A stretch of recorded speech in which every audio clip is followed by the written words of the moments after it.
अत्याचारी school teacher. Shivpuri गांव में पुरानी टीचर की जगह एक नई टीचर आई थी। सभी बच्चे अपनी पुरानी टीचर विनीता को बहुत पसंद करते थे। विनीता का स्वभाव भी उन बच्चों के साथ बहुत अच्छा था, लेकिन विनीता को कहीं दूसरे शहर में ट्रांसफर हो जाने के कारण उसे दूसरे शहर को जाना पड़ा। नई टीचर का पहला दिन था। सभी बच्चे लाइन लगाकर खड़े थे।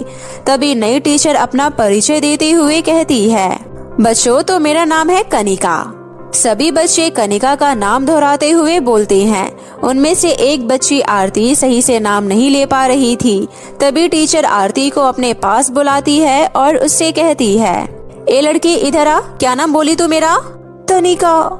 आरती के ऐसा कहते ही क्लास के सारे बच्चे जोर जोर से हंसने लगते हैं। ये देख कनिका को बहुत गुस्सा आता है और वो डंडे से आरती के हाथों पर पिटाई करती है। आरती रोने लगती है। आरती की पिटाई होता देखकर सारे बच्चे डर जाते हैं। तभी कनिका बोलती है, बहुत हंसी आ रही थी ना तुम सभी बच्चों को, अभी सबक सिखाती हूँ। कनिका सभी बच्चों को डंडे से खूब पिटाई करती है। सभी बच्चों का रो रो कर बुरा हाल हो गया था। तभी कनिका कहती है, कान खोलकर सुन लो तुम लोग, अगर किसी बच्चे ने भी घर जाकर माता पिता से ये बताया कि आज स्कूल में पिटाई हुई है तो फिर मुझसे बुरा कोई नहीं होगा। समझ में आए तुम लोगों को? कनिका के गुस्से भरी आंखों को देखकर सभी बच्चे डर जाते हैं और कुछ बच्चे कांपने लग जाते हैं। घर जाकर किसी भी बच्चे ने स्कूल में पिटाई की बात अपने घर वालों से नहीं बताते हैं। ऐसे ही कुछ दिन बीत जाते हैं और फिर एक दिन कनिका बच्चों से कहती है, कान खोलकर सुन लो सभी बच्चे, कल सभी अपने अपने घरों से 30 रुपया लेकर स्कूल आना। जो बच्चे पैसे लेकर नहीं आएंगे उनकी क्या हालत होगी तुम्हें कल पता चल जाएगा। पैसे कहीं से भी लेकर आओ, चाहे चोरी करो या डाका डालो, लेकिन कल मुझे पैसे चाहिए। बेचारी गरीब बच्चे जिनके माता पिता खेतों में मजदूरी का काम किया करते थे, वो किसी न किसी तरह अगले दिन 30 रुपए लेकर स्कूल जाते हैं। पर बेचारी आरती बहुत गरीब थी। आरती के पिताजी नहीं थे। आरती की माँ झाड़ू पोछा का काम करती थी। आरती की माँ की तबीयत बहुत ज्यादा खराब थी और वो अपनी माँ से पैसे नहीं मांगती है और बिन पैसे लिए ही स्कूल पहुँचती है। आरती को देखकर कनिका बोलती है, ए लड़की, कहाँ है तुम्हारे पैसे? कल मैंने बोला था ना कि सभी बच्चे पैसे लेकर आना, तो पैसे क्यों नहीं लाई? मैडम जी, मेरी माँ की तबीयत बहुत ज्यादा खराब है और घर में पैसे भी नहीं थे। मैंने माँ को बोला था, लेकिन माँ ने कहा कि वो आज पैसे नहीं दे सकती, 2 दिनों बाद वो पैसे दे देंगी। मैं आपको 2 दिन बाद पैसे दे दूंगी मैडम जी। चल फिर ठीक है, जब तक तू पैसे लेकर नहीं आएगी तू पूरे दिन बाहर ठंडी हवा में एक पैर पर खड़ी रहेगी। चल जा, क्लास से जल्दी निकल और बाहर जाकर खड़ी हो जा। बेचारी आरती उदास मन से एक पैर पर ठंडी हवा में जाकर खड़ी हो जाती है। आरती को एक पैर पर खड़ा देख चपरासी को उस पर दया आ जाती है और वो कनिका के पास जाकर कहता है, मैडम जी, बेचारी छोटी बच्ची है, माफ कर दो, 2 दिनों बाद पैसे लाकर दे देगी। तुझे ज्यादा तरस आ रहा है? करूँ क्या तेरे खिलाफ शिकायत? मैं चाहूँ तो तुझे भी अभी स्कूल से निकलवा सकती हूँ। बोल, अभी सरपंच जी को जाकर बोलूँ कि तू स्कूल के बच्चों पे अत्याचार करता है और ठीक से काम भी नहीं करता। तू ठहरा अंगूठा छाप, तेरी बात कोई नहीं मानेगा और मैं पढ़ी लिखी टीचर हूँ तो मेरी बात सब मानेंगे। चल अब जल्दी जा यहाँ से और मेरे लिए गर्मा गर्म चाय और बिस्किट लेकर आ। बेचारा गरीब चपरासी भी उस अत्याचारी टीचर कनिका का कुछ नहीं कर पा रहा था। गरीब चपरासी जानता था कि कनिका बहुत चालाक है, वो कोई भी गलत आरोप लगाकर उसे स्कूल से निकलवा सकती है। इसलिए वो चुप रह जाता है और बच्चों पर हो रहे अत्याचार को देखते रह जाता है। बेचारी आरती ठंड के मौसम में एक पैर पर खड़ी रहती है। आरती को काफी देर खड़ी रहने की वजह से बुखार लग जाता है और वो दूसरे दिन स्कूल नहीं जा पाती है। तभी आरती की माँ वैद्य जी को बुलाकर अपने घर लाती है। मैं बुखार का दवाई दे रहा हूँ, इसे समय समय पर दे देना। ठंड का मौसम है इसलिए इसे गर्म पानी ही देना और चिंता की कोई बात नहीं है, आरती जल्दी ठीक हो जाएगी। ठीक है वैद्य जी।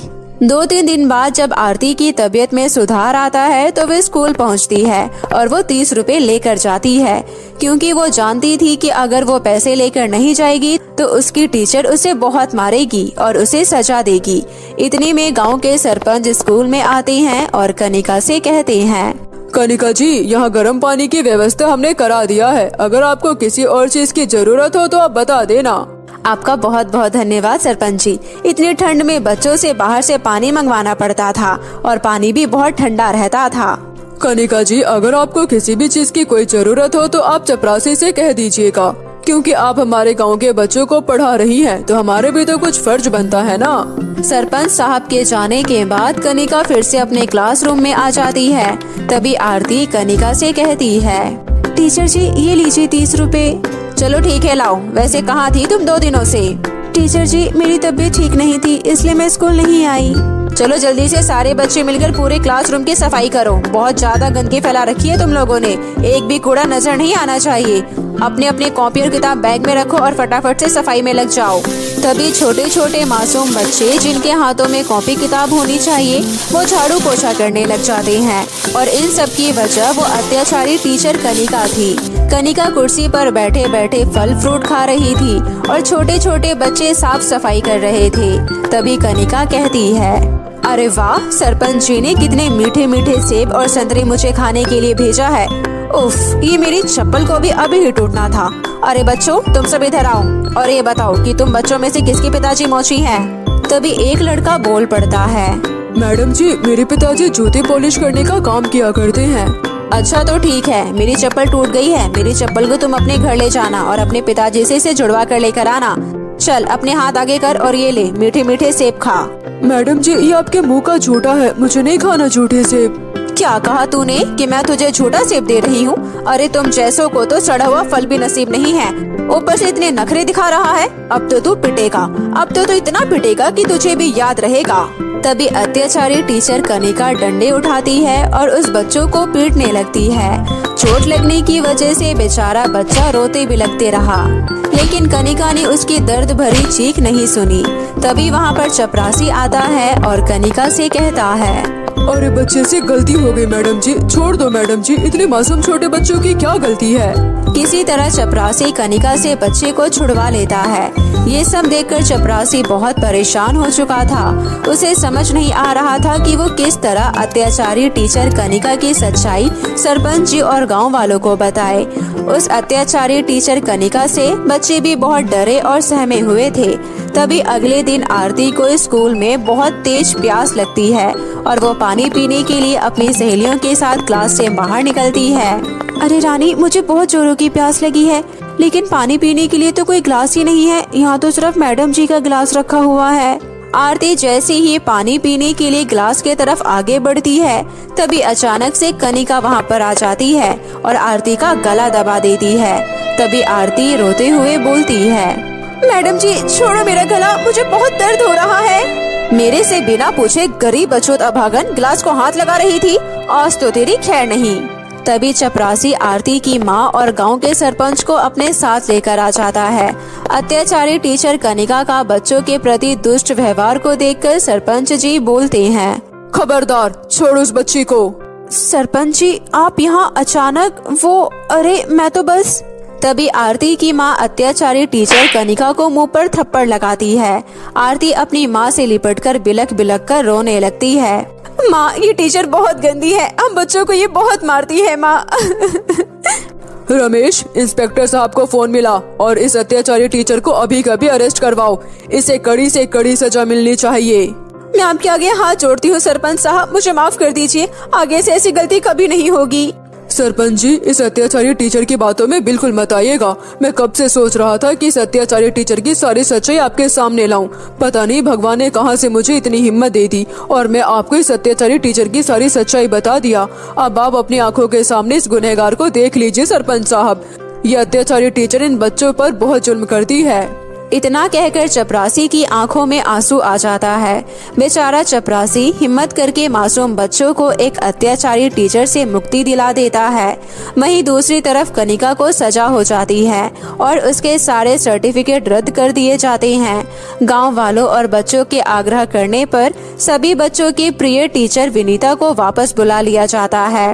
विनीता को भी जब उस अत्याचारी टीचर के द्वारा बच्चों पर किए गए जुल्म के बारे में पता चलता है तो उनकी भी आंखें भर जाती है। सभी बच्चे बहुत खुश थे क्योंकि उनकी पसंदीदा टीचर फिर से मिल गई थी। गरीब लड़की का जादुई बर्गर का घर। बहुत समय पहले की बात है। सीतापुर गांव में सुमन नाम की एक लड़की रहा करती थी और वो बहुत ज्यादा समझदार और होशियार लड़की थी और उसे पढ़ाई लिखाई करना बहुत अच्छा लगता था और वो घर के कामों में भी अपनी माँ की हमेशा मदद किया करती थी। और उसका परिवार गांव में एक किराए के घर में रहा करता था और उसके माता पिता गांव में ही एक छोटी सी दुकान पर बर्गर बेचा करते थे और उनकी बर्गर का स्वाद आसपास रहने वाले सभी गांव वालों को बहुत पसंद आता था। इसलिए उनकी बर्गर की दुकान पर हमेशा भीड़ लगी रहती थी। और वहीं सुमन के पड़ोस में मीना नाम की एक लड़की रहा करती थी जो कि बहुत ही ज्यादा घमंडी होती है और वो अपने घर का कोई भी काम नहीं किया करती थी और न ही उसका पढ़ाई में जरा भी मन लगता था। इसलिए मीना की माँ हमेशा मीना को समझाते हुए कहती थी, देखो मीना, सुमन अपने परिवार के साथ मिलकर कितनी मेहनत करती है और साथ ही वो पढ़ाई में भी कितनी अच्छी है। इसलिए मैं चाहती हूँ कि तुम भी उससे कुछ सीखो और उसकी तरह बनो। मीना अपनी माँ के मुँह से सुमन की तारीफ सुनकर बहुत ज्यादा जल जाती है और गुस्से में वहाँ से चली जाती है और अपने कमरे में जाकर कहती है, आज उस सुमन की बच्ची की वजह से मुझे फिर से माँ की डांट सुननी पड़ी। लगता है उसे अब सबक सिखाना ही पड़ेगा। ऐसे ही एक दिन जब परीलोक से नायरा और मायरा नाम की दो परियां धरती लोक पर आती हैं और कहती हैं, मायरा, मैंने सुना है धरती लोक पर घूमने की बहुत ही सुंदर सुंदर जगह है, चलो हम आगे चलकर देखते हैं। इतना कहकर नायरा और मायरा परी घूमते घूमते सुमन के गांव पहुंच जाती है। उसी समय मायरा परी कहती है, नायरा, हम धरती लोक पर कितनी देर से घूम रहे हैं, अब तो मुझे बहुत तेज भूख भी लग रही है, पता नहीं हमें यहाँ कुछ खाने को मिलेगा भी कि नहीं। मायरा, मुझे वहाँ पर किसी चीज की दुकान नजर आ रही है, चलो वहाँ चलकर देखते हैं। जहाँ सुमन अपनी रेहड़ी पर खड़ी होकर बर्गर तैयार कर रही होती है, उसी समय नायरा परी कहती है, सुनो, हमें बहुत तेज भूख लगी है, तो क्या तुम हमें कुछ खाने के लिए दे सकती हो? क्यों नहीं, मैं अभी आप लोगों के लिए गर्मा गर्म बर्गर तैयार करती हूँ। इतना कहकर सुमन फटाफट से दो बर्गर तैयार करती है और उन परियों को दे देती है। और जैसे ही वो दोनों परियां वो बर्गर खाती हैं, तभी मायरा परी कहती है, अरे वाह, ये तो बहुत ही ज्यादा स्वादिष्ट है, पर इस खाने का नाम क्या है? क्या आप लोग नहीं जानते कि इसे बर्गर कहते हैं? अच्छा, तो इस चीज को बर्गर कहते हैं। मुझे तो ये बर्गर बहुत पसंद आया और मैंने आज तक इतना स्वादिष्ट बर्गर कभी नहीं खाया। इतना कहकर नायरा परी सुमन को 2 सोने के सिक्के देती है। उसी समय सुमन कहती है, देखिए, अगर आप लोगों के पास पैसे नहीं है तो कोई बात नहीं, लेकिन मैं ये सोने के सिक्के नहीं ले सकती हूँ। सुमन की ये बात सुनकर मायरा परी कहती है, वो दरअसल हम लोग परीलोक से आए हैं और हमारे परीलोक में तो ये सोने और चांदी के सिक्के ही चलते हैं, इसलिए हमारे पास तुम्हें देने के लिए इसके अलावा और कुछ नहीं है। मायरा परी की ये बात सुनकर सुमन कहती है, कोई बात नहीं, आप लोग हमारे मेहमान हो और आप लोगों के लिए इतना करना तो हमारा फर्ज बनता है। और मेरी माँ हमेशा कहती है कि इस दुनिया में इंसानियत से बढ़कर कोई चीज नहीं होती है। सुमन की ये बात सुनकर नायरा परी मुस्कुराते हुए कहती है, सच में मैंने तो आज तक सिर्फ सुना था कि धरती लोक पर रहने वाले लोग बहुत ही ज्यादा अच्छे होते हैं, पर आज देख भी लिया, इसलिए हम अगले हफ्ते तुमसे मिलने फिर जरूर आएंगे। इतना कहकर दोनों परियां वापस से अपने परीलोक चली जाती हैं और वहीं मीना भी सुमन के काम पर अपनी नजर गड़ाई होती है कि तभी एक रात मीना सुमन की रेहड़ी में आग लगा देती है, जिसकी वजह से उसका सारा बर्गर बनाने का सामान आग में जलकर राख हो जाता है। और जब अगले दिन सुमन अपने माता पिता के साथ अपनी दुकान खोलने के लिए आती है, तो अपनी जली हुई रेहड़ी को देखकर उन तीनों की ही आंखों में आंसू आ जाते हैं। उसी समय सुमन के पिता कहते हैं, हे भगवान, ये क्या हो गया?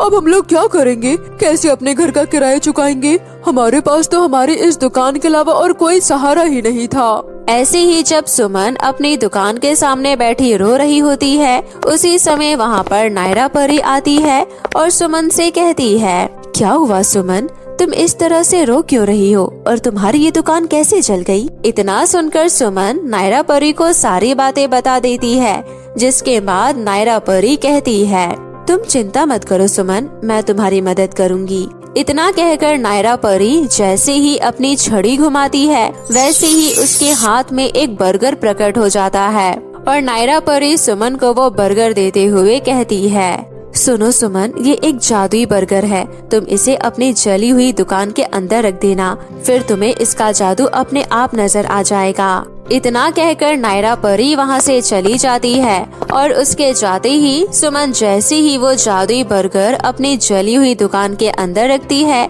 वैसे ही उसकी जली हुई दुकान एक बड़े से जादुई विशाल घर में बदल जाती है, जिसे देखकर सुमन बहुत ज्यादा हैरान हो जाती है। और उसी समय उसके माता पिता भी वहाँ पर आ जाते हैं और वो भी उस जादुई बर्गर के घर को देखकर बहुत ज्यादा हैरान हो जाते हैं। तभी उसके पिता उससे कहते हैं, सुमन, ये सब क्या है? अचानक से हमारी दुकान के सामने बर्गर का इतना बड़ा घर कहाँ से आ गया? सुमन अपने पिता की बात सुनकर उन्हें नायरा परी के दिए हुए जादुई बर्गर के बारे में सारी बातें बता देती है, जिसके बाद वो सब मिलकर बर्गर घर के अंदर जाते हैं। तो वो देखते हैं कि वो बर्गर घर अंदर से एकदम महल की तरह दिखता है और वो बहुत ज्यादा शानदार लग रहा होता है। और उसी घर के अंदर एक बगीचे में बर्गर का एक बहुत बड़ा पेड़ भी होता है, जिस पर ढेर सारे बर्गर लगे होते हैं। और ये सब देखकर सुमन का परिवार बहुत ज्यादा खुश हो जाता है और मन ही मन नायरा परी का धन्यवाद करते हैं। लेकिन वहीं ये सब देखकर मीना को बहुत ज्यादा गुस्सा आ जाता है और उसी रात वो फिर से सुमन के घर में आग लगाने की कोशिश करती है।